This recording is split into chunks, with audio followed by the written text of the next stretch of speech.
2019년 5월 5일 주일 오전입니다. 이 시각 우리 각자에게 주시는 하나님의 말씀은 사도행전 24장 10절로 23절 말씀입니다. 사도행전 24장 10절로 23절 말씀입니다. 이 시각 우리 각자에게 하시는 하나님의 말씀으로 함께 받겠습니다.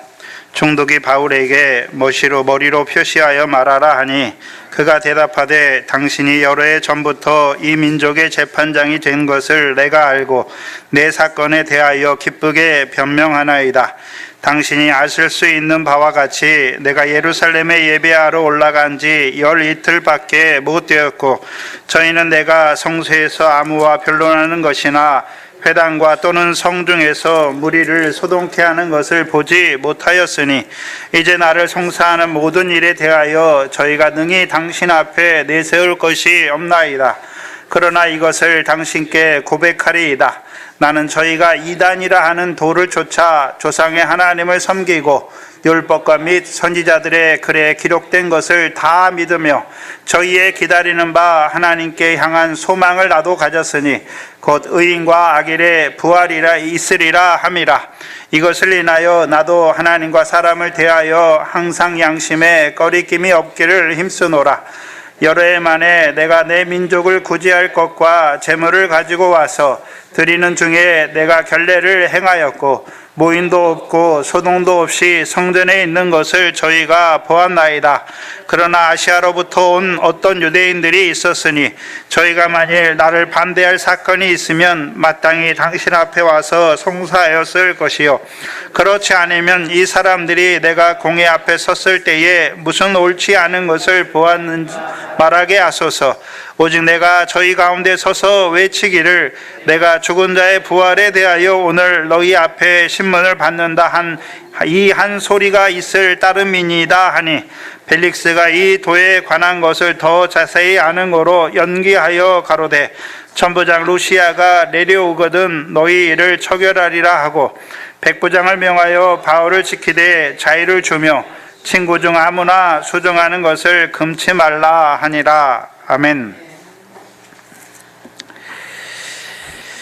하나님께서 이방인의 사도인 바울을 예루살렘에 보내시는 그 하나님의 뜻을 계속해서 우리에게 나타내 주고 있습니다. 즉 이스라엘 백성은 먼저 하나님의 백성으로 부르심을 받았고 그들이 율법과 선지자들의 백성이죠. 그들이 율법과 선지자들의 백성이라는 의미는 어떤 의미입니까? 율법과 선지자들을 통해서 하나님의 뜻을 알게 하셨다는 것이. 하나님의 뜻을 그들에게 먼저 나타내 주셨다는 것이죠. 또한 그들이 조상들에게 속한 조상들에게 하신 언약의 자손들이잖아요. 그럼 조상에게 하신 언약이 무엇입니까? 내 몸에서 날 자가 내 후사가 될 것을 말씀하셨다는 것이죠. 문제는 그들이 언약의 자손이고 율법과 선지자의 백성임에도 불구하고 3번에 걸쳐 하나님의 뜻을 저버리는 것을 보여주십니다. 우리가 아까 교동문 시간에 읽었던 마태복음 21장과 22장이었죠. 먼저는 세례요한을 보내신 하나님의 뜻을 저버린 자들이었죠. 누가복음 7장 29절 30절이었죠. 그럼 세례요한을 보내신 하나님의 뜻이 무엇이었습니까? 물 세례를 베풀게 하시는 것이죠. 물 세례. 우리가 이제 구약 육적 이스라엘이 양이나 소를 가지고 염소를 가지고 보이는 성전에서 제사하는 시대가 아니라 하나님의 보내신 하나님의 어린 양 예수죠. 자기 백성을 저희 죄에서 구원하기 위하여 오신 그 예수를 믿음으로 죄 사함을 받는 것을 하나님께서 세례요한을 보내셔서 나타내신 거란 말이죠. 그렇죠?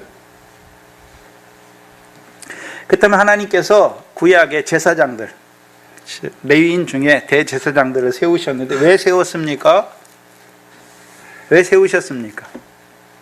이 제사도 다 율법을 통해 제사의 제도를 세우셨잖아요. 왜 세우셨습니까? 그게 참인 것입니까? 그림자입니까? 그림자죠. 장차 오는 좋은 일의 그림자로, 예표로 보여주신 것이죠. 그래서 히브리서 10장에 황소와 염소의 피가 백성의 죄를 없이 하지 못한다라고 말씀하셨잖아요. 그러면 구약의 제사장들, 특별히 대제사장들은 뭘 봐야 되는 것입니까? 우리가 양과 염소의 피로 드리지만 이거는 그림자다라는 걸 알아야 하는 것이죠. 그리고 그들이 먼저, 그렇죠? 누구를 증거해야 되는 것입니까? 하나님의 어린 양으로 오신 그 예수를 보고 그 예수를 뭐 해야 됩니까? 증거하는 자들이 돼야 되잖아요. 근데 그렇게 하지 않아요. 왜 그렇습니까? 예수님이 오실 때부터 문제가 생겼죠. 그래서 동방 박사들이 예루살렘에 왔잖아요. 유대인의 왕으로 나신 이가 어디 있느냐? 그러니까 헤롯 대왕이 대제사장들과 서기관들을 불러서 그리스도가 어디서 나겠느냐 묻잖아요. 근데 거기 대제사장과 서기관이 베들레헴 에브라다라고 말해요. 말하는데 갑니까? 가지 않습니까? 가지 않는다는 것이죠. 가지 않아요. 그럼 분명히 모세와 선지자들 통해서 주신 하나님의 말씀을 가지고 있는데 믿습니까? 믿지 않는 자들입니까? 믿지 않는 자들이 되어버린 것이죠.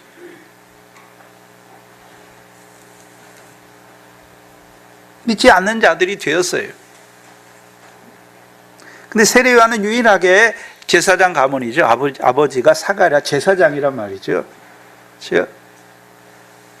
그 세례요한은 보고 있잖아요. 뭘 봤습니까? 뭘 봤습니까? 그가 먼저 계신 것을 보았고, 먼저 계신 기가, 말씀이 육신이 되어 이 땅에 오신 것을 봤잖아요. 그래서 우리가 요한복음 1장을 보면 요한이 태초부터 있는 말씀에 대해서 기록하지요. 요한은 원래 누구 제자였습니까? 세례 요한의 제자였어요. 세례 요한의 제자였지요. 그렇죠? 그래서 유일하게 역사상 유일하게 세례 요한만 모태로부터 성령이 충만한 자였어요. 그렇죠? 그 모태로부터 성령이 세례 요한은 모태로부터 성령이 충만했다는 의미가 무엇입니까? 저와 여러분은 모태로부터 성령이 충만하지 못해요. 성령이 충만하지 못하니까 하늘에서 이루신 것을 다 잊어버린단 말이죠. 근데 하나님께서는 세례 요한에게 모태로부터 성령이 충만하게 하시니까 세례 요한이 뭘 알고 있습니까? 하늘에서 이루신 것을 본단 말이죠.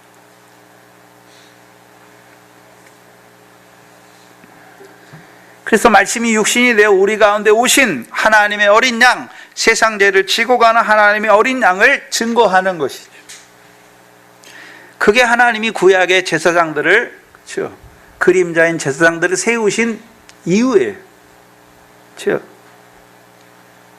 예표로 드린, 그림자로 드린, 짐승의 피로 드리는 그 제사를 드리는 그것이 참이 아니라 그림자로 장차 오실 하나님의 어린 양, 하나님의 백성을 위하여 제물로 오실 그 한 몸을 증거하는, 그래서 자기들을 인하여 그 어린 양이신 예수께 나아가는 자들로 세워야 될 자들이 오히려요 저버리는 자들이 되었죠.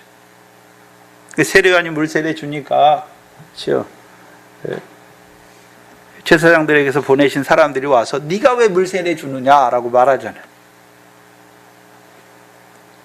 왜 그렇습니까? 하나님의 집을 도적의 구렬과 장사하는 집으로 만들었기 때문이죠. 근데 문제는 그때만 그렇습니까? 지금도 하나님의 집을 장사하는 집과 도적의 구렬로 만드는 자들이 있습니까? 오늘도 하나님의 집을, 하나님의 성전을 장사하는 집과 도적의 구렬로 만드는 자들, 그들의 결국은 어떻습니까? 모퉁이 돌을 저버리는 자들이 되니까, 그렇죠? 결국 시온에 세우신 반석에 거치는 자들이 되지요. 그것을 신약에서 뭐라고 그럽니까? 예수를 인하여 실족하는 자들이 되는 것을 보여주시는 것이죠. 그래서 첫 번째 실족이, 이스라엘의 첫 번째 실족이 어디서 나타납니까? 세례 요한을 보내신 하나님의 뜻을 저버리는 것이죠. 그럼 실족한 자들이 하는 일이 무슨 일이었습니까? 그 아들을 오히려 정죄하여 죽이는 자들이 됩니다. 하나님의 아들을, 그들을 위하여 보내신 그 하나님의 아들을 오히려 그들이 정죄하여 죽이는 자들이 되는 것입니다. 두 번째는요, 그럼 십자가에 죽으신 그 예수를 하나님이 다시 살리셨지요. 왜 살리셨습니까? 주와 그리스도가 되게 하시기 위해서 살리셨죠. 살리셨을 뿐만 아니라 이제 먼저 제자된 자들에게 성령의 충만을 부어주셔서 그들을 복음의 증인으로 세워서 먼저 누구에게 보내셨습니까? 할례자들에게 보내셨죠. 청함을 받은 자들에게 보내셨단 말이죠. 왜 보내셨습니까?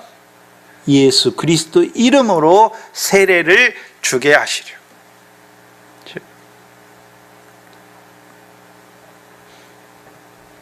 그래서 예수 그리스도 이름으로 먼저 그 할례자들에게 복음의 증인들을 보내서 예수 그리스도에 대해서 자세히 말하게 하는 거예요. 세례라는 개념은 우리가 마태복음 28장에 보면 아버지와 아들과 성령의 이름으로 세례를 줘라라고 말하잖아요. 세례라는 개념이 아버지와 아들과 성령의 이름으로 세례를 준다는 개념이 어떤 개념입니까? 말하면 되는 거예요. 아버지에 대해서 자세히 말하며 가르치면 되는 것이고, 아들에 대해서 자세히 말하며 가르치면 되는 것이고, 성령 하나님에 대해서 자세히 말하며 가르치는 것이죠. 그래서 사도행전 18장에 아볼로가 에베소에 와서 하는 일이 뭐였습니까? 예수에 대해서 자세히 말하며 가르치는 것이 무엇입니까? 세례 안에 물세례만 알따름이잖아요. 근데 제자들은 예수님의 십자가만 본 것이 아니라 부활도 경험했기 때문에 예수가, 하나님이 십자가에 죽은 예수를 하나님이 다시 살리셔서 그리스도가 되게 하신 것에 대해서 자세히 말하며 가르치는 거예요. 자세히 말하며 가르칠 때 믿는 자들이 생기는 거죠. 이제 예수 그리스도의 세례를 받으면 죄사함을 얻을 뿐만 아니라 의롭다 하심을 받고 성령을 선물로 받게 하시려고 먼저 할례자들에게 보내셨죠. 근데 우리가 사도행전을 쭉 거쳐서 보면 알 수 있듯이 청함을 입은 자는 많지만 택함을 입은 자가 많습니까? 적습니까? 적잖아요. 그렇죠? 청함을 입은 자가 많아요. 그러나 택함을 입은 자가 적은 것을 사도행전을 통해서 보여주시잖아요. 그렇죠? 그래서 복음의 그 할례자들에게 보내신 그 복음의 증인들을 통해서 믿는 자가 많습니까? 믿지 않는 자들이 많습니까? 믿지 않는 자들이 많죠. 그럼 믿지 않는 자들이 하는 일이 무엇입니까? 종들을 대적하고 핍박하고 죽이기까지 하는 것이죠. 죽이는 거예요. 그게 사도행전이 보여주시는 거예요.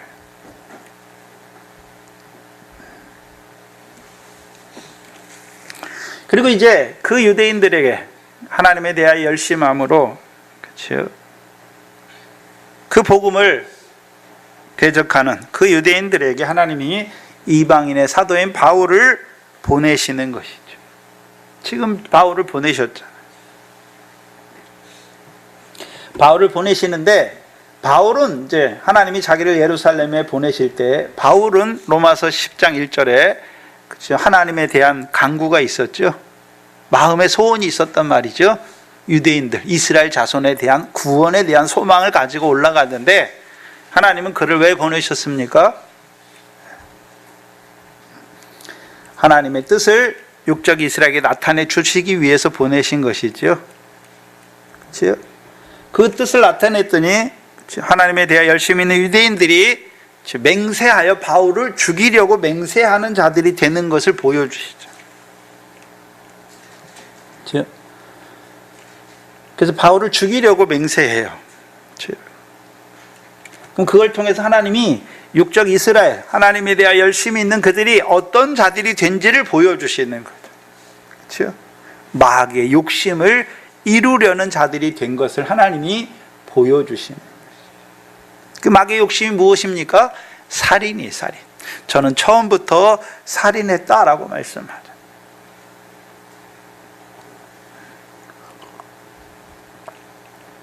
육신을 죽이는 것이 아니라 마귀는 영인데 살인이 어떤 살인입니까?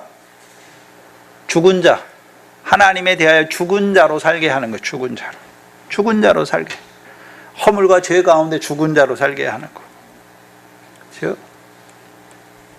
유대인들은요, 율법은 있는데 하나님 나라에 대하여는 죽은 자로 살게 하는 거죠. 더 나아가 성령을 받지 못하는 죽은 자로 살게 하신단 말이죠.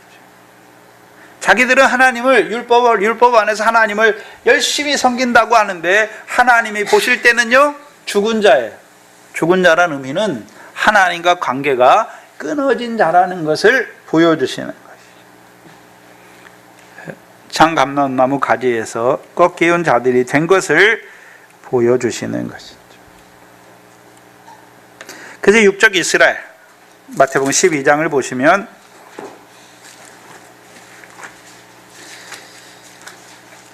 바울이 올라갔을 때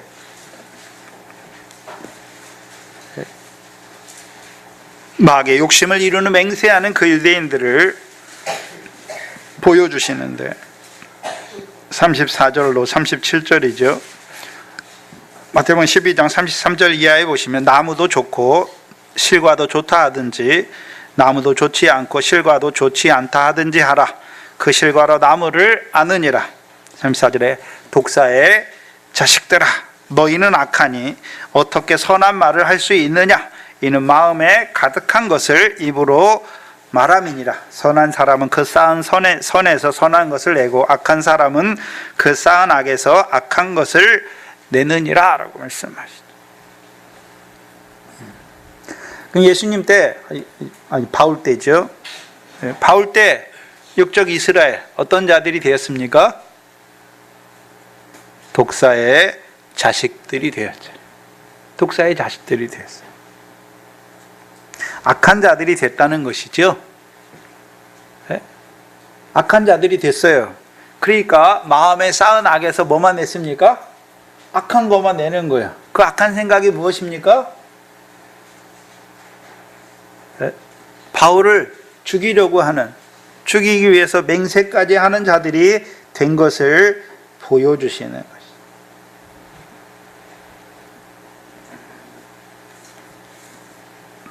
네 번째는 36절에 내가 너희에게 이르노니 사람이 무슨 무익한 말을 하든지 심판날에 이에 대하여 신문을 받으리다 라고 말씀해요.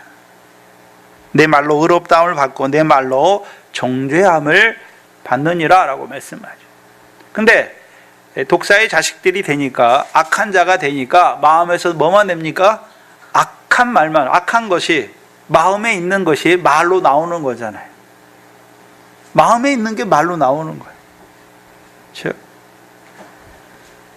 근데 이들이 지금 바울을 죽이려고 하는 마귀의 욕심을 이루는 맹세를 하는 자들이 되잖아요.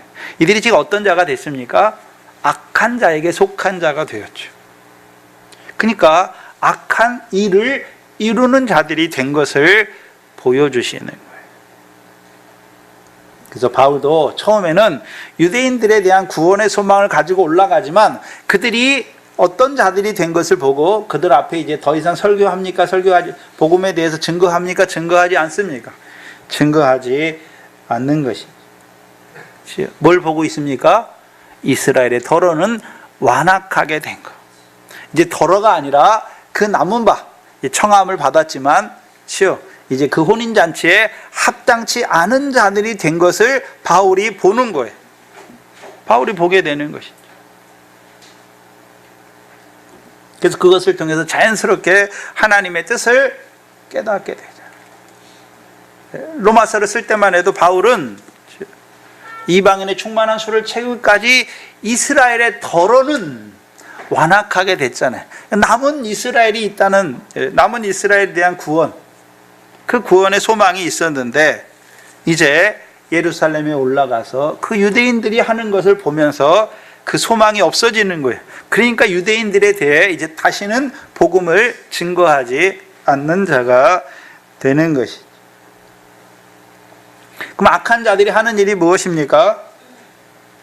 고소하잖아요. 바울을 고소하는 거죠. 바울을 고소해요. 근데 고소하는데 왜 고소합니까? 죽이려고 고소하는 거예요. 그냥 고소하는 것이 아니라 죽이려고 고소하는 것이죠. 그 앞에 선 사람들이 누굽니까? 대제사장들과 장로들이죠. 근데 마태복음 21장에 이미 대제사장들은 모퉁이 돌을 버렸죠. 그래서 예수님이 그들을 비유로 나타냈잖아요. 무슨 비유로 나타냈습니까? 무화과 나무의 비유로 나타내 주셨죠. 무화과 나무. 그렇죠? 잎사귀는 많은 무성한데 열매가 없는 무화과가 되었잖아요. 예수님께서 포도원을 맡겼잖아요. 포도원은 만군의 이스라엘 백성이에요. 맡긴 자들이 누굽니까? 나무. 그렇죠? 맡겼어요. 하나님께서 대제사장들, 서기관들, 장로들 세운 이유가 무엇입니까? 이스라엘 백성을 맡겼단 말이죠. 오늘 신약에서 하나님이 주의 종들을 세우신 이유가 뭡니까? 주의 양들, 하나님의 백성, 양들을 맡겼단 말이죠. 맡겼어요. 맡겼단 말이죠. 그들이 맡은 자예요. 육적 이스라엘이 만군의 여호와의 포도원이고 그들은 맡은 자들이라면 대제사장과 장로들, 서기관들은 그들을 맡았잖아요. 뭐 하라고 맡았습니까? 바른 길로 인도하라고 맡았잖아요. 근데 오히려 어떤 일을 합니까? 성전을 하나님의 자비가 드러나야 될 그 성전을 도적의 구렬로 장사하는 구렬로 만들어서 하나님의 백성을 죽이고 있어요. 바리새인 서기관들은 뭐 합니까? 하나님의 백성을 행함을 의지하게 해서 하나님에 의해서 하나님의 의를 대적하는 자들로, 복종치 못하는 자들로 만들고 있고,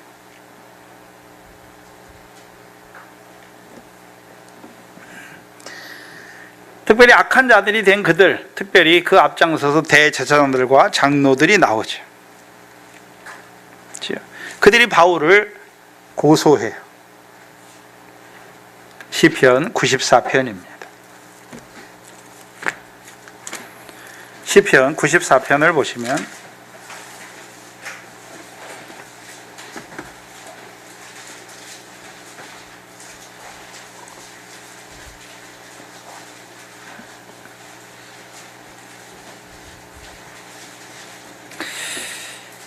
시편 94편을 보시면 여호와여 보수하시는 하나님이여 보수하시는 하나님이여 빛을 비추소서 세계를 판단하시는 주여 일어나서 교만한 자에게 상당한 형벌을 주소서 여호와여 악인이 언제까지 개가를 부리리이까 저희가 짓거리며 오반이 말을 하오며 죄악을 행하는 자가 다 자긍하나이다. 그래서 악인에 대한 심판을 하나님께 구하는 자잖아요. 20절을 보시면 20절 이하에 보세요. 20절에 그 악인이 어떤 자들인지를 보여주시는데 율례를 빙자하여 자네를 도모하는 악한 재판장이다. 그럼 대제사장과 장로들은 특별히 그렇죠? 율법의 재판장들이잖아요. 율법을 가지고 판단하는 자로 하나님이 세우셨잖아요. 그렇죠? 근데 원래 하나님의 백성에게 율법을 주신 것은 그들이 재판하라고 주신 것이 아니잖아요. 근데 이들이 오히려 율법을 빙자하여 하나님의 백성을 재판하는 것이죠. 재판한다고 할 때는 그들이 하나님의 자리에 앉은 거예요. 하나님의 자리에 앉았다는 거예요. 그래서 야고보서 4장 11절 이해하잖아요. 입법자와 재판자는 하나다. 하나님이 율법을 너희에게 세우신 입법자이고 율법으로 재판하시는 이는 하나님이신데 너희가 어떻게 형제를 비판하고 현재를 정죄하는 그 재판을 하느냐라고 말하는 거잖아요.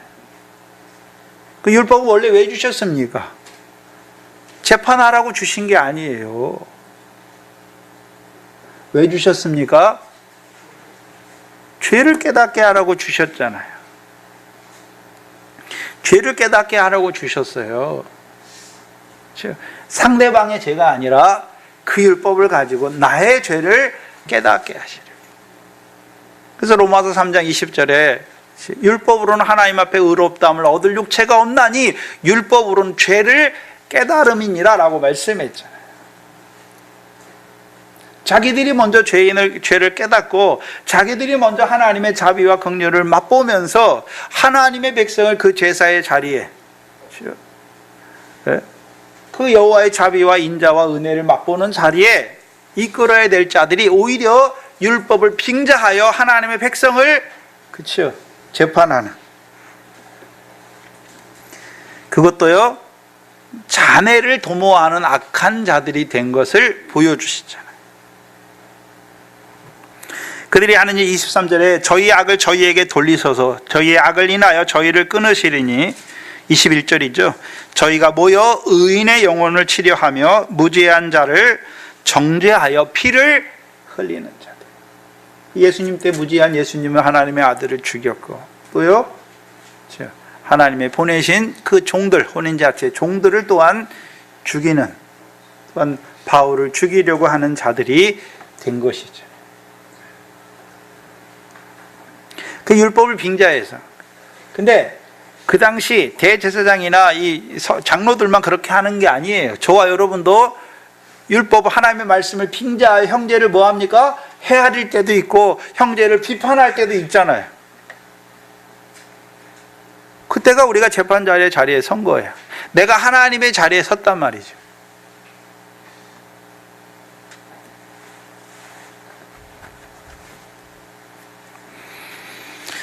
근데 예수님 때와 사도 바울 때에는 그 율법을 빙자하여 악을 도모하는 그 재판장들을 하나님이 그들의 권세를 이방의 권세 아래 둬버렸어요. 그렇죠? 로마의 권세 아래 뒀단 말이에요.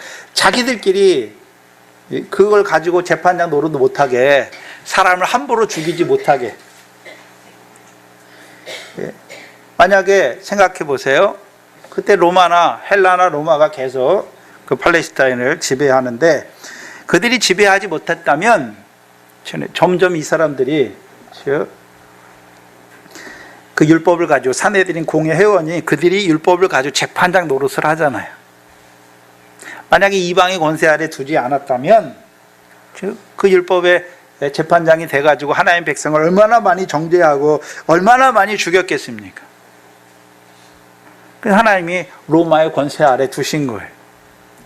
그러니까 사람을 죽이려고 할 때도 자기들에겐 죽이는 법이 없으니까 세상법에 가서 끌고 가야 되는 거죠. 끌고 가서 거기서 죽여야 하는 거예요. 왜 그렇게 하셨습니까?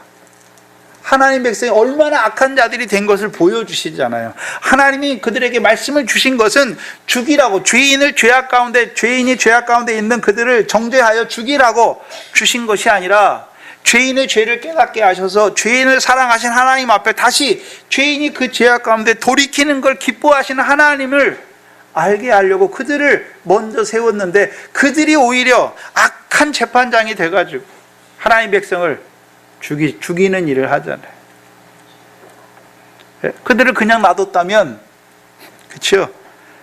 그들을 그냥 놔뒀다면 얼마나 많은 사람, 자기들과 반대되는 얼마나 많은 사람들을 다 죽였겠습니까?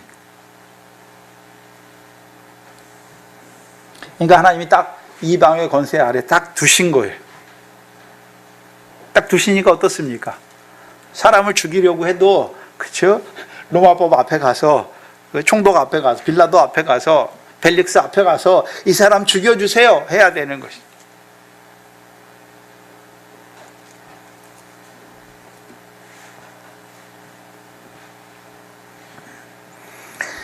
그들의 결국이 어떻습니까? 하나님이 저희를 끊으실 것을 말씀하잖아요.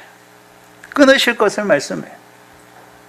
무죄한 자의 피를 흘리는 그 저주를 자취하는 자들이 결국 로마서 11장에 참 감람나무 가지에서 꺾이는 자들이 되는 것을 보여주시죠. 그래서 우리가 구약에서도 무죄한 자의 피를 흘렸던 가인, 즉 아합과 이세벨, 가인의 결국이 어떻게 됩니까? 쫓겨나잖아요. 즉 땅에서 유리하며 피하는 자가 돼요. 그리고 아합과 이세벨이 결국 그들의 죽음이 어떻습니까? 그들이 나봇을 죽이잖아요. 무죄한 자의 그 땅을 얻으려고, 채소밭, 포도원을 채소밭으로 삼으려고 즉 나봇의 피를 흘리잖아요. 그게 결국이 어떻게 됩니까? 개들이 그들의 피를 핫게 하시지요. 그럼 육적 이스라엘 예수님을 죽일 때 빌라도를 향해서 뭐라고 말합니까? 그의 피를 우리와 우리 자손에게 돌리소서라고 말하잖아요. 그대로 이루어져요. 그래서 육적 이스라엘이 마음밭이 피밭이 돼요. 마음밭이. 그게 아겔다마예요. 피밭이에요. 피밭이 되니까 그들이 율법의 말씀을 가지고 있어요. 구약의 말씀을 가지고 있어요. 구약 선지자들 하신 말씀을 다 가지고 있어요. 가지고 있을 뿐만 아니라 그들이 외우고 그들이 그 율법의 말씀대로 행하려고 하고 가르치고 그렇게 하지만 결국 하나님의 뜻에는 이르지 못하는 자들이 돼요. 복음에는 이르지 못한단 말이에요.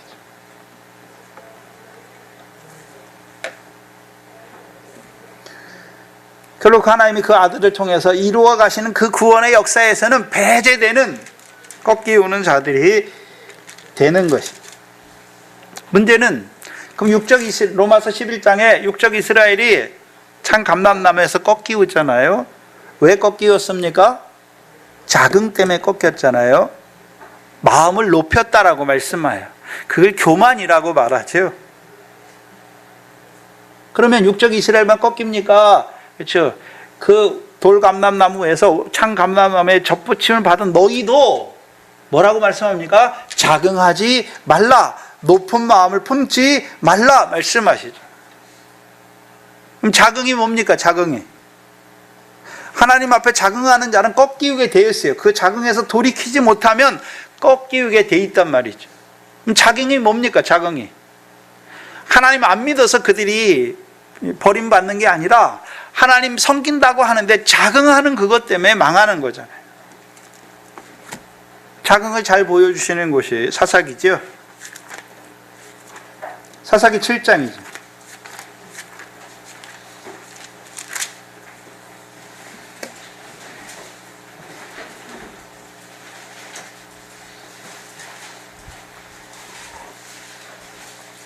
기드온이 나팔을 불어요.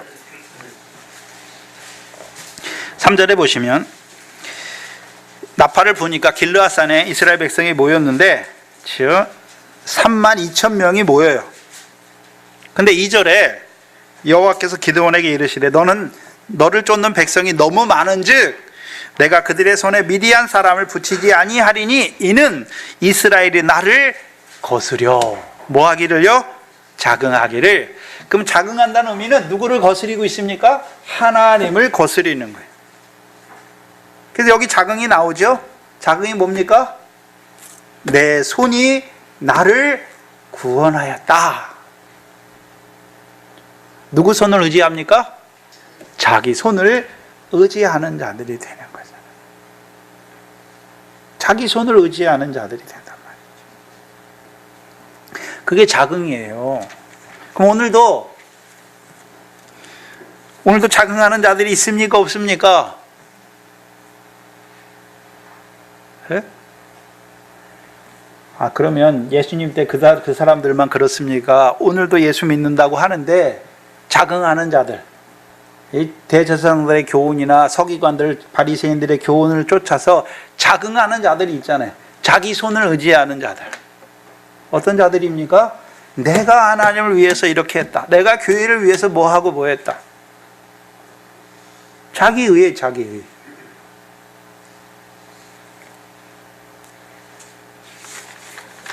그러면 높아져. 왜 높은 마음입니까? 자기가 하나님처럼 돼. 자기를 의롭다고 해요. 자기 의로 말미암아 자기를 의롭다고 여기고, 그렇죠? 하나님의 자리에 앉아서 형제를 비판하고 정죄하고 죽이려는 그 자리까지 가는 자들이 되는 거예요. 그게 높은 마음이에요. 그래서 이 대제사장들과 장로들 어떤 자들이 됐습니까? 교만한 마음. 악한 자들이 됐어요. 독사의 자식들이라고 말씀하잖아요. 뱀의 후손이 됐잖아요. 그 뱀의 욕심을 이루려는 자들이 바울을 고소하는 거죠. 죽이려고 고소하는 거였죠. 그래서 지난 시간에 고소가 두 가지로 고소했죠. 두 가지로 고소했어요. 지금 바울을 말해서 천하의 유대인들을 다 소욕해 하는 나사렛 이단의 괴수다. 한마디로 로마 제국의 백성으로 살고 있는 유대인들을 소욕해하는, 소동을 일으키는 자다라고 해서 고소했고, 또 하나는요, 성전을 더럽혔다라는 제목을 가지고 그를 죽여주기를 고소하는 것이죠. 그리고 오늘 본문은 이제 바울이 그 고소에 대한 변론, 자기 변호를 나타내 주십니다. 근데 바울이 자기를 변호하는데, 그렇죠? 바울이 그 헬라의 학문을 배웠다는 게 여기 나타나요. 헬라의 학문 한마디로 하면 수사예요, 수사. 말을 논리적으로 하는 거예요. 논리적으로 하는 거예요. 그래서 바울이 이 변호를 잘 보면 우리말에는 잘 안 나타나 있는데 헬라어로 보면 그 더둘로가 바울을 고소하는 논리가 있잖아요. 뭐뭐 해서 이 사람을 고소한다.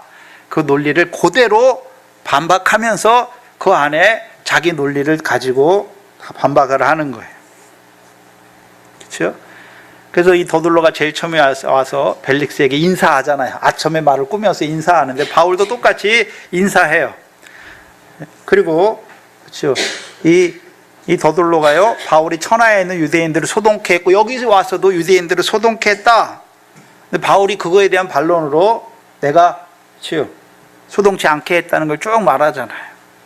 그리고 이 사람들이 나사렛 이단의 괴수라고 말할 때 바울이 맞다, 자기 고백하잖아요. 소요는 안 일으켰지만 그렇죠? 내가 나사렛 저들이 말한 이단의 도를 쫓아 조상의 하나님을 섬긴다라고 고백을 하죠. 그리고 마지막에요, 성전을 더럽히지 아니한 것을 말씀하는 그 순서가 논리적으로 전개되는 거예요.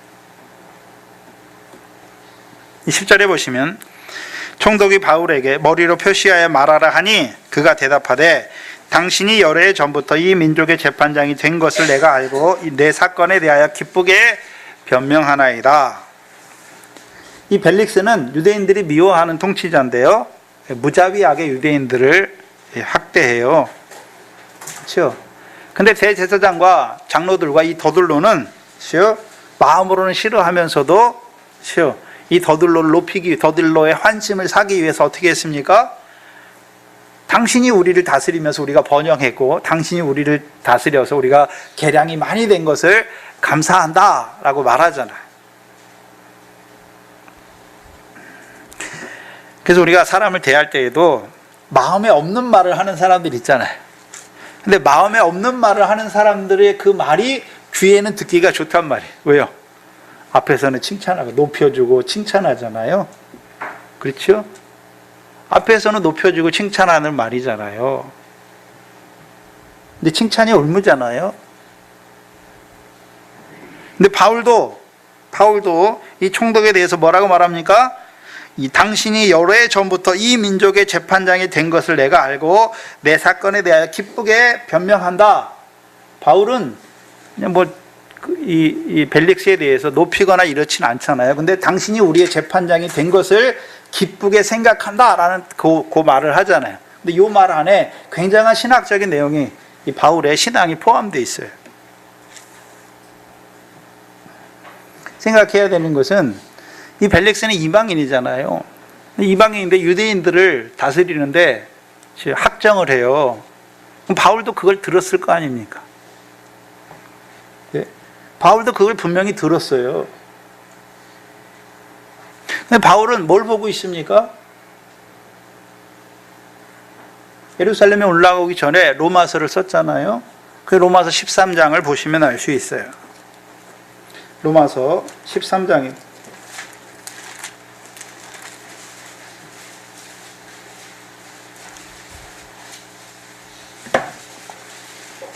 13장 1절 이하에 보시면 로마서 13장 1절 이하에 각 사람은 위에 있는 권세들에게 굴복하라. 권세는 하나님께로서 나지 않음이 없나니 모든 권세는 다 하나님의 정하시는 바라. 그렇죠? 바울은 뭘 보고 있습니까? 왜 바울이 이 벨릭스가처럼 악한 자가 자기의 재판장이 된 것을 기쁘다고 얘기합니까? 하나님이 세우신 권세라는 걸 인정하는 거예요. 하나님이 세우. 근데 하나님이 세울 때 좋은 재판장만 세웁니까? 악한 재판장도 세웁니까? 악한 재판장도 세워요.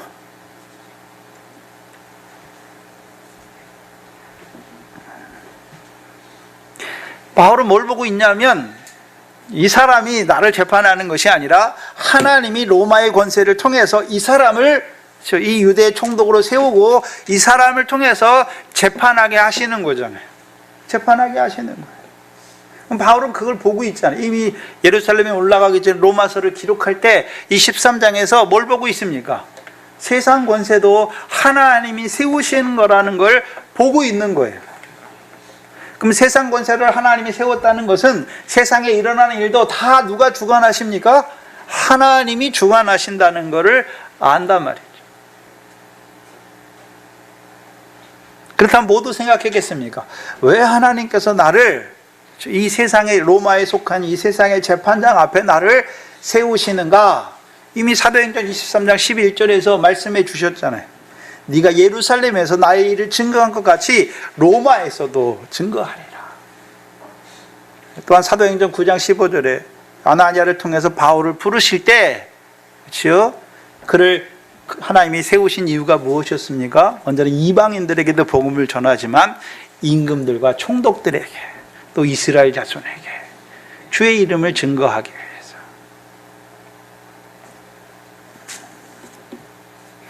근데 더 큰 의미에서는 하나님께서 왜 이방의 권세, 특히 로마의 권세를 세우셨는가, 그걸 통해서 뭘 이루어 가시는가, 그걸 봐야 돼요. 마태복음 20장이죠. 마태복음 20장입니다.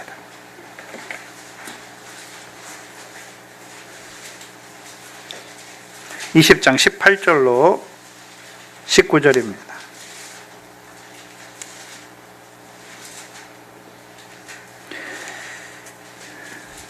17절부터네요. 17절로 19절입니다. 예수께서 예루살렘으로 올라가려 하실 때에 12제자를 따로 데리시고 길에서 이르시되 보라 우리가 예루살렘에 올라가노니 인자가 대제사장들과 서기관들의 넘기움에 저희가 죽이기로 결안하고 이방인들에게 넘겨주어 그를 능욕하며 채찍질하며 십자가에 못 박게 하리니 제3일에 살아나리라. 근데 마태복음에서는 예수님께서 요 전에 자기가 고난받고 죽임을 당하고 제3일에 살아날 것을 두 번 더 말씀하시는데 16장 21절에서 말씀하시죠. 16장 21절에서는 비로소 가르치시잖아요. 뭘 가르치십니까?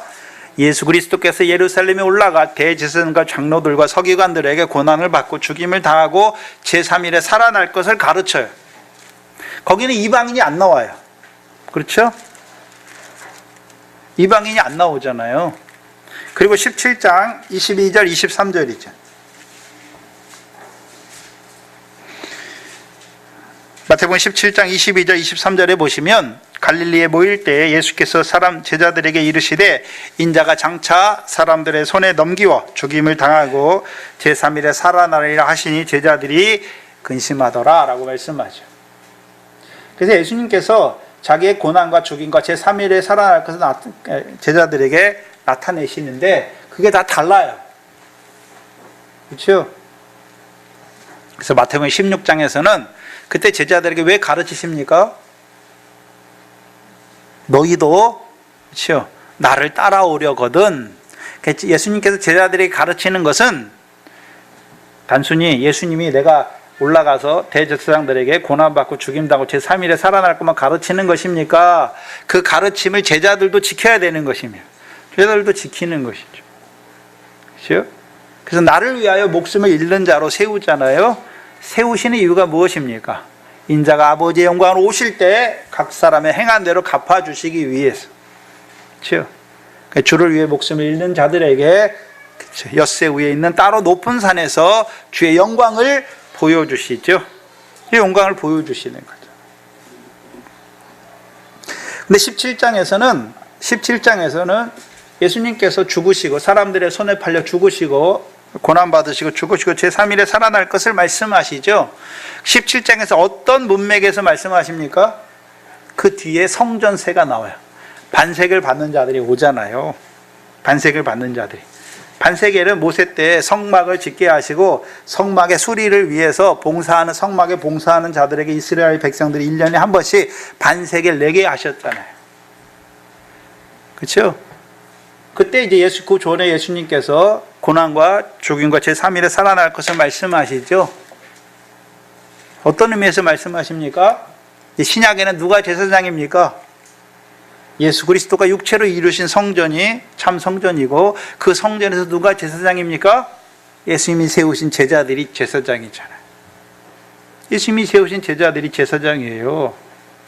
그러면 아들과 아들을 따르는 자들이 성전세에 바칠 필요가 있습니까? 없습니까? 없어요. 근데 예수님이 뭐라고 말씀합니까? 저희로 오해치 않게 하기 위하여 내가 가서 바다에 던져서 바다에 낚시를 하면 물고기가 하나 올라오는데 그 입에 한 데나리오 있으니까 네가 나와 너를 위해서 성전세를 내라 말씀하시죠. 그럼 베드로가 어떤 자입니까? 사람 마음 업으로 부르셨잖아요. 업으로 부르셨죠. 그래서 바다의 권세에 죽어있는 자들을 부르신단 말이죠. 왜 바다의 권세입니까? 창세기 1장에 다섯째 날 전까지는, 넷째 날까지는 바다에 생물이 있습니까? 없습니까? 없어요. 사막으로 역사하는 바다잖아요. 근데 다섯째 날이 시작되니까 그렇죠? 바다가 오히려 생물로 번성케 하는 바다가 되잖아요. 무슨 말이냐면 구약 시대까지는 죄를 지으면 우리가 바다 고기들이 물을 먹잖아요. 짠물을 먹으면 죽을 것 같은데 죽습니까? 안 죽습니까? 안 죽잖아요. 하나님의 백성이 죄를 지면 원래 죄의 값은 사망이잖아요. 죄를 지면 사망에 가야 돼요. 사망의 역사에, 그 죄가 사망 안에서 왕노릇해야 되는 거죠. 근데 우리가 예수 그리스도 안에 있으면 죄가 사망으로 역사합니까? 죄가 더한 것에 은혜가 더하니까 이제 오히려 죄로 말미암아 나 같은 죄인을 사랑하시 사랑 안에서 자라게 되는 것이. 근데 우리가 예전에는 알지 못했잖아요. 그래서 허물과 죄의 권세 아래 죽은 자로 살았죠. 그 죄악의 권세 아래 죽은 자로 살았단 말이죠. 근데 예수 그리스도를 믿음으로 죄 사함을 받았죠. 죄와 허물이 사함 받았죠. 살아난 거예요. 그걸 보여주시는 거예요. 그리고 베드로를 살아남는 어부잖아요. 어부면 오늘도 바다의 권세 아래 죽은 자로 살아가는 자들에게 낚시를 하는 거죠. 미끼가 뭡니까? 복음이죠. 예수 그리스도잖아요. 예수가 널 위해 죽으셨고 부활하셨다는 걸 증거하는 것이죠. 그럼 그들이 어떻게 합니까? 죄사함 받으니까, 그렇죠? 바다의 권세에서 살리심을 받는 자들이 되는 것이죠. 그게 17장에서 말씀하시는 예수님의 고난과 죽음과 제3일에 살아나는 거예요. 근데 20장에서는 여기서는 이상해요. 예루살렘에 올라가는데 여기서 나눠서 말해요. 대제사장과 서기관들이 넘기는 거예요. 예수를 죽이기로 결단하고 이방인의 손에 넘겨주어서 그를 넘겨주니까 이방인들이 그를 능욕하며 채찍질하고 십자가에 못 박는 것이죠. 그래서 우리가 사도행전 할 때도 예수님께서 누구에게 고난을 받으시고 십자가에 죽으십니까? 빌라도에게. 그럼 하나님께서는 유대인의 손으로 예수를 죽게 하는 게 아니에요. 유대인의 손으로, 대제사장과 서기관들과 장로들의 손으로 예수를 죽이기로 결단하고 이방인의 손에 넘겨주어서 그 이방인들을 통해서 십자가에 죽게 하시는 거예요. 그렇죠? 왜 그렇게 하십니까? 고린도전서 1장 18절이죠. 예수님의 십자가는 유대인들만 위한 십자가입니까? 이방인들을 위한 십자가이기도 합니까? 십자가의 도가 멸망하는 자들에게 미련한 것이지만, 즉 구원을 얻는 자들에게는 유대인이나 헬라인이나 다 하나님의 능력이다라고 말씀하셔요.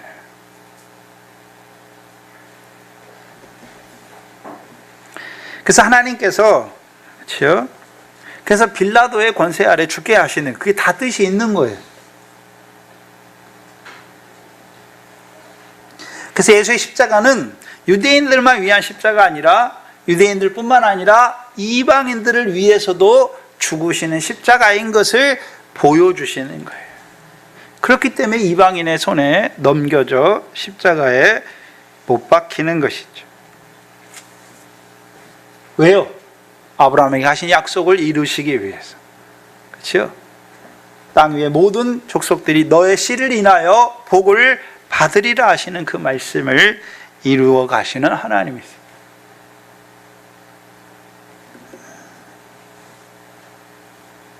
그건 큰 틀에서의 의미고, 그렇죠?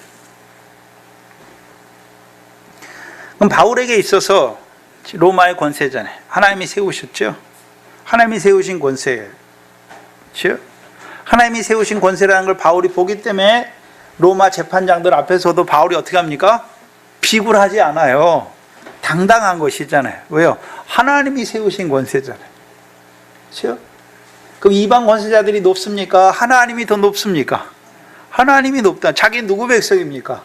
하나님의 백성이잖아요. 그렇죠? 그래서 예수님도 빌라도 앞에서, 그렇죠? 그렇죠? 하나님께서 내게 넘겨주시 아니었다면 네가 나를 죽일 권세가 없다라고 말씀하시는 거죠. 그래서 하나님이 악한 권세도 하나님이 세우시는 거예요. 그걸 봐야, 그렇죠? 그 권세를 봐야 로마 총독 앞에 가서 로마의 재판장, 자기 생사의 여탈권을 쥐고 있는 로마 그 재판장 앞에 가서도 어떻게 합니까? 당당할 수가 있는 거예요. 하나님이 세우신 권세이기 때문에. 그걸 보지 못하면 어떻게 합니까? 두려워하게 되는 거예요. 두려워하게 되는 거예요. 그러니까 제자들처럼 어떻게 합니까?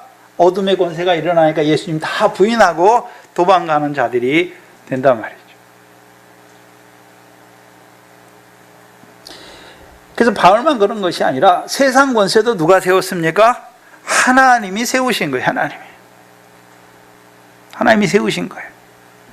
물론 그 세상의 왕들 중에 선한 왕도 있고 악한 왕도 있어요. 그렇죠? 하나님이 악한 왕을 세우실 때도 있는 거예요. 그렇죠? 왜요? 악한 왕은 왜 세웁니까? 악한 일을 행하게 하기 위해서 세우시는 것이죠. 바울은 그걸 보고 있어요. 그렇죠? 그렇기 때문에 로마가 세운 그 재판장 총독 앞에서도 당신을 재판장으로 세우신 그 하나님의 뜻을 보니까 당신이 나를 재판하는 게 기쁘다라고 말하는 것이고, 당신 앞에서 내가 내 사건을 말하게 될 수 있는 것을 기쁘게 여기는 것이죠.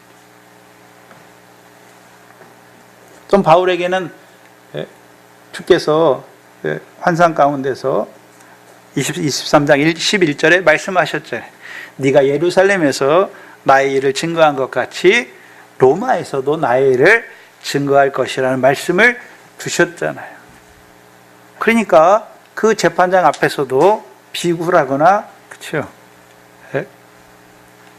그렇지 않고 당당하게 말할 수 있는 거예요.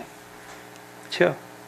저와 여러분도 우리가 사람 앞에 또는 권세 앞에, 뭐 앞에 비굴해질 필요가 없어요. 왜요?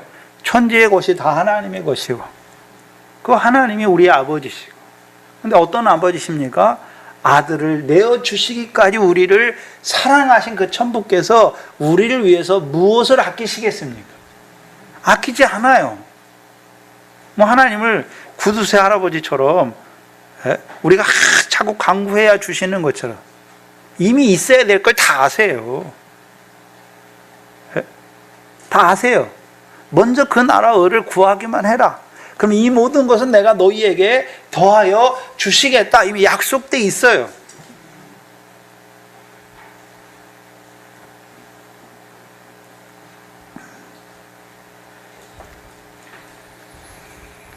바울은 그걸 보고 있는 것이죠. 저와 여러분도 그걸 봐야 돼요. 저와 여러분 앞에 이제, 그렇죠? 맞아, 환난 때를 앞두고 있는 저와 여러분 앞에 환난 때 하나님 누굴 세우십니까? 다니엘서 2장과 7장 있잖아요. 그렇죠? 바다에서 올라온 짐승 4마리, 큰 짐승이 있는데 하나님이 세우신 열왕이잖아요. 하나님이 세우시는 거예요. 근데 어떤 자들 위해 세우십니까? 믿음이 자라난 자들. 다니엘서 7장에 믿음이 자라난 자들을 어떤 자들이라고 말씀했습니까? 지극히 높으신 하나님의 성도, 그들을 위해서 세우셨죠.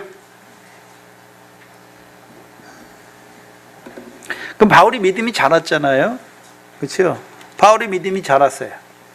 그렇죠?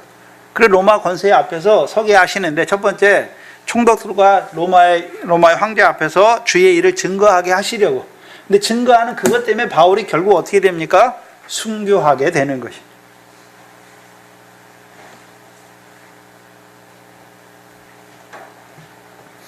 또 하나님이 로마의 권세를 통해서 행하신 것들이 많아요. 그렇죠? 로마가 집권하지 않았다면 그 사내들인 공회가 그렇죠? 하나님의 교회를 씨가 마르게 핍박했겠지요. 또한 로마의 그 권세를 통해서 로마의 도도들을 닦게 하심으로 길들이 다 유럽까지 열리게 하시잖아요. 바울이 그 로마의 군사도로 그렇죠? 그걸 통해서 다 여행하잖아요. 복음을 전하는 전파하는 통로가 되게 하시는 거예요. 만약에 로마가 그 당시 그 세계를 다스리지 않았다면 각각의 나라들마다 다 어떻습니까? 서로 적대시하고 그러면 이 나라에서 왔다 그러면 정탐이다, 간첩이다 해가지고 계속 하잖아요. 근데 로마가 전체를 다 다스리니까 아무 데 가든지 어떻습니까? 그런 것들이 별로 없어요. 막힘이 없단 말이죠. 그러니까 바울을 통해서 특별히 로마 시민인 그 바울을 통해서 하나님이 어떻게 하십니까? 복음이 이방인에게 확산되게 하시는 것이죠. 또 믿음이 자라난 이 바울에게는 이 로마의 권세가 어떤 권세입니까? 결국 바울을 죽이잖아요. 바울을 죽여요. 그래서 믿음이 자라난 자들에게. 그래서 하나님이 세우신 열왕의 권세, 크게 다니엘서 7장에 네 짐승이 나오죠. 첫째 짐승이 누굽니까? 바벨론 왕이죠. 바벨론 왕이잖아요. 그래서 바벨론 왕 때 바벨론 왕 때 누가 그 바벨론 왕의 권세를 이기는 자들이 됩니까? 우리가 에베소 6장에 보면 하나님의 전신갑주를 입으라라고 말씀하시죠. 보실까요?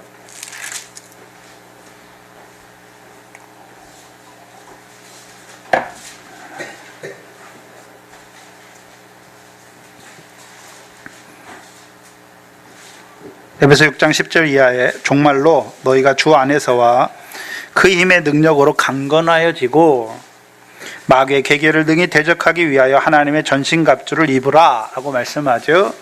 12절에 우리의 씨름은 혈과 육에 대한 것이 아니요 정사와 권세와 이 어두움의 세상 주관자들과 하늘에 있는 악한 영들에 대함이라. 이 전신갑주를 입은 자들은 이제 뭐와 싸웁니까? 싸우는 거예요. 근데 혈과 육에 대한 싸움은 아니잖아요. 그럼 혈과 육에 대한 싸움이 없습니까? 싸움이 그쳐진 것입니까? 원래 혈과 육에 대한 싸움이 있어요. 근데 혈과 육의 싸움이 그쳐졌다는 거죠. 언제 그쳐집니까? 육체와 함께 정과 욕심이 십자가에 다 못 박히면 혈과 육의 싸움은 그쳐져요. 그럼 그들에게 있는 앞으로 있는 싸움 뭡니까? 세 가지죠. 세 가지. 여기 정사와 권세다. 여기 세상 권세자들, 통치자들과 권세자들과의 싸움이에요. 그렇죠? 그 중에 하나예요. 근데 이 싸움은 아무나 싸우게 하지 않아요. 그렇죠? 그래서 하나님이 세상 통치자들을 세우시는데 특별히 열왕을 세우시잖아요. 네 짐승을 세우시잖아요. 그 세상 권세와 통치자들의 그 권세와 싸워서 이긴 자들이 누구였습니까? 다니엘의 세 친구잖아요. 바벨론 왕 느부갓네살이 다니엘의 꿈을 꾸고서 다니엘이 그 꿈을 해석해 줬더니 뭐합니까? 도랍평원에 금신상을 세우고 거기 절하라 하잖아요. 예? 다 절해요. 근데 누구만 절 안 합니까? 다니엘의 세 친구는 절 안 해요. 왜 절을 안 합니까? 느부갓네살 왕의 권세가 최고가 아니라 하나님이 느부갓네살 왕에게 권세를 주신 걸 알기 때문에 그 세상 권세에 두려워하지 않는단 말이죠. 그리고 그 악한 권세를 통해서 그들이 왜 그 불못에 던져집니까? 하나님의 계명을 지키기 때문에. 계명을 지키다가 불에 던져지는 거잖아요. 그 순교자들은 뭐 때문에 순교합니까? 계명을 지키다가 하는 거예요. 다른 거 없어요. 계명 지키다 하는 거예요. 그 정사와 권세와 싸움에서 이긴 다니엘의 세 친구가 나오고, 그다음에 두 번째 나라가 메데파사잖아요. 그 메데파사 때 누가 나옵니까? 다니엘이 나와. 사자굴에 던져지잖아요. 사자굴에 던져져. 뭐 때문에 던져집니까? 예루살렘을 향하여 기도하는 그것 때문에 사자굴에 던져져요. 그렇죠? 그 다음에 세 번째 나라가 헬라잖아요. 그 다니엘서 11장에 북방왕이, 그 북방왕 셀리퀴스 왕조의 에피파네스 4세가 예루살렘 거룩한 성을 더럽게 하고 절하게 하잖아요. 그때 용감한 사람들이 나와서 그렇죠? 하나님을 높이잖아요. 그것 때문에 죽어요. 그리고 넷째 나라가 그렇죠? 로마죠. 그 로마가 간헐적인 핍박을 하잖아요. 그 핍박을 통해서 누구를 모으십니까? 순교자들을 모으시는 거잖아요. 이 로마의 권세는, 세상 권세는 양면적이에요. 양면적. 그렇죠? 그래서 하나님이 이 로마의 권세를 통해서 그렇죠? 복음이 전파되는 통로도 되게 하시고 그들에게, 이방인들에게 복음을 증거하게도 하시지만, 그 로마의 권세를 통해서 믿음이 자라난, 바울과 같이 믿음이 자라난 자들은요, 그 복음을 증거하다가 로마의 권세에 죽게 하시는 것이죠.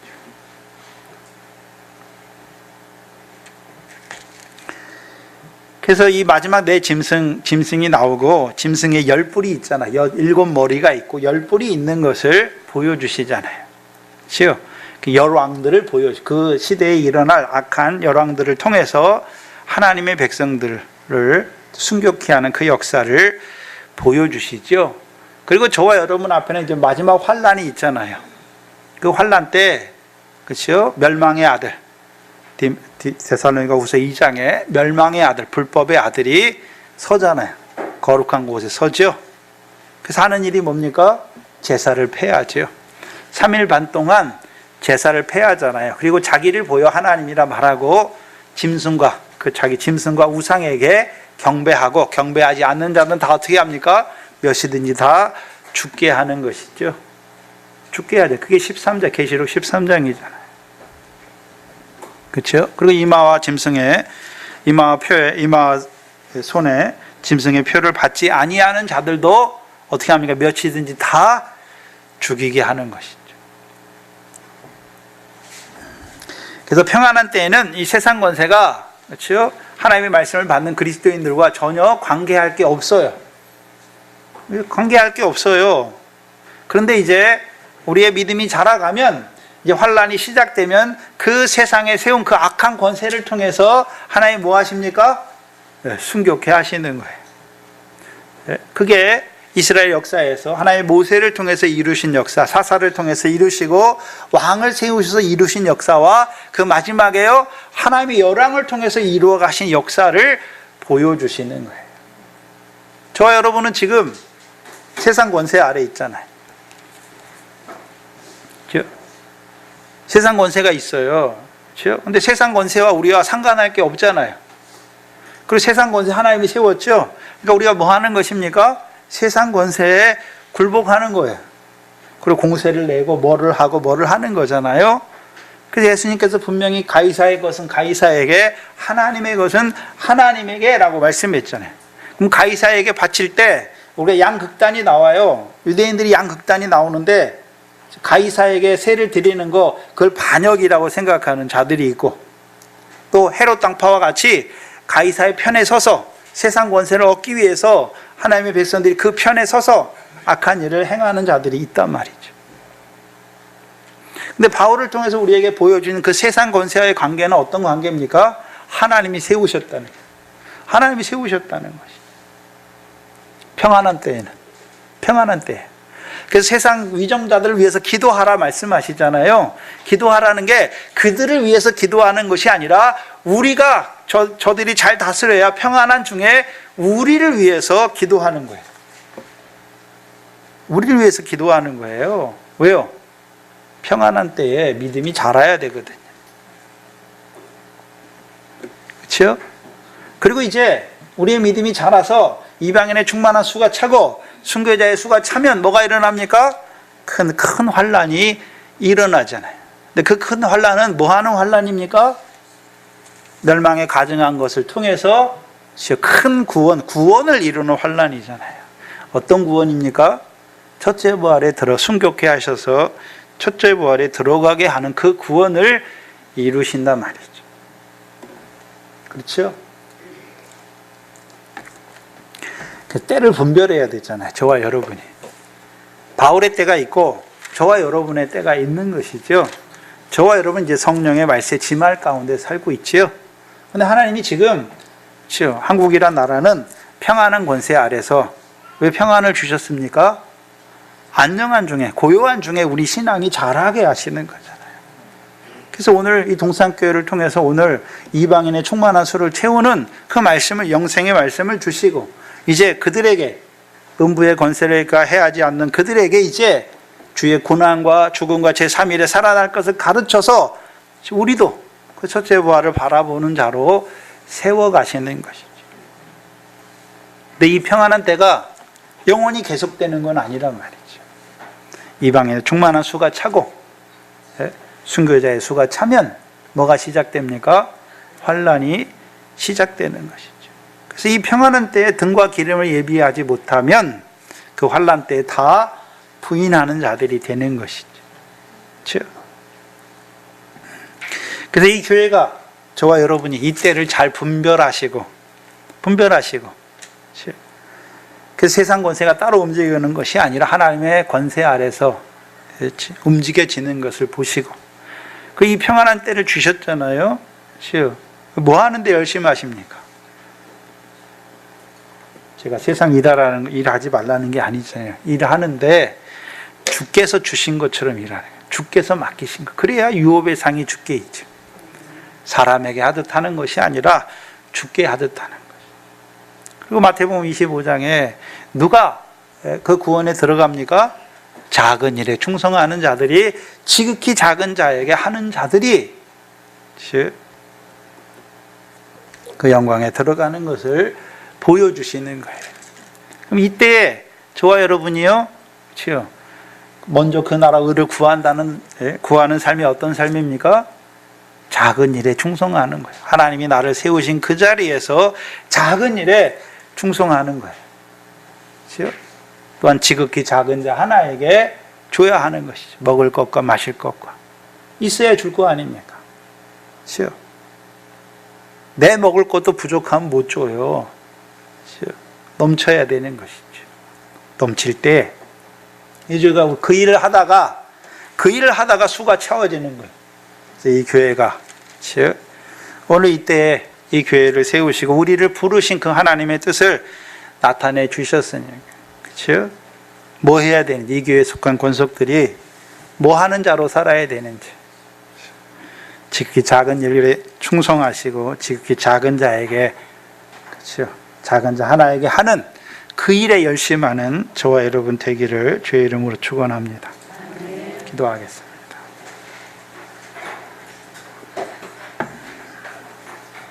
우리를 보내시되 이 가장 복된 성령 시대, 그것도 이 말세 지말에 우리를 보내시고 이 영생의 말씀으로 우리를 부르셨을 뿐만 아니라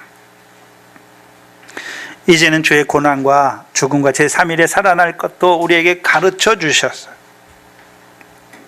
우리 앞에 있는 큰 환난을 예비케 하시는 아버지 하나님 감사합니다. 또한 지금은 이 평안한 때를 우리에게 주셔서 우리 믿음이 이 고요한 중에 우리의 믿음을 하나님의 말씀으로 자라게 하시니 감사합니다. 이 교회에 참여하여서 오늘도 주시는 말씀을 통해서 받아먹은 자들이 믿음이 자랄 수 있도록 우리의 삶이 이 땅에서 하나님이 우리를 이 땅에 보내신 그 뜻을 온전히 이루어가는, 그 하나님의 경륜을 이루어가는, 그래서 그리스도 예수 안에서 함께 우사가 되고 함께 지체가 되고 함께 약속에 참여하는 자들로 살아가는 저희들 되게 하시고, 또한 특별히 전도사님으로부터 이 교회에 그 첫째 부활의 영광을 나타내 주셨사오니 이 교회가 이제 늘 주를 따라 자기 부인되고 날마다 자기 십자가를 지는 자로 살아가는 저희들 되게 하여 주셨소. 등과 기름을 예비하는 교회로 살아가게 하여 주시옵소서.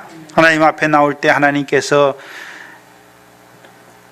예수 그리스도 안에서 우리에게 주신 모든 은혜를 따라 또한 육신에 필요한 것들도 우리에게 주신 걸 깨닫게 하시고 믿음으로 하나님이 주신 것을 믿는 믿음으로 하나님께 돌려드리게 하시는 11조 감사 주일한금 다 하늘에 쌓여지게 하시고 나머지 우리에게 주신 모든 것들도 우리의 것이 아니라 그 나라를 구하는 우리에게 하나님이 더하여 주시는 것으로 받아가지고 우리의 뜻이 아니라 하나님의 뜻대로 사용하는 귀한 물질들 되게 하여 주시옵소서.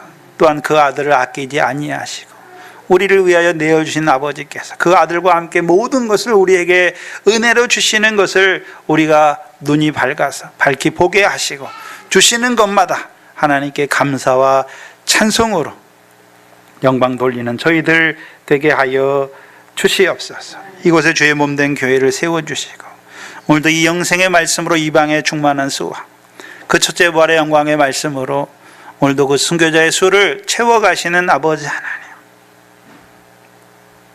미련한 저희들 이 말씀을 받으면서도 아직도 그 영생을 누리지 못하는 자들로 등과 기름을 예비하지 못하는 자들로 살아가는 저희를 불쌍히 여겨주시고 오래 참으시는 그 주님 앞에 우리의 미련함을 내려놓게 하시고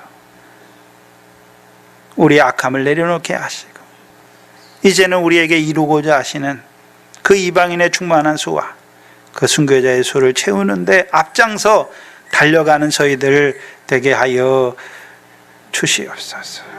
감사하며 예수님의 이름으로 기도하옵나이다. 아멘. 찬송가 399장입니다.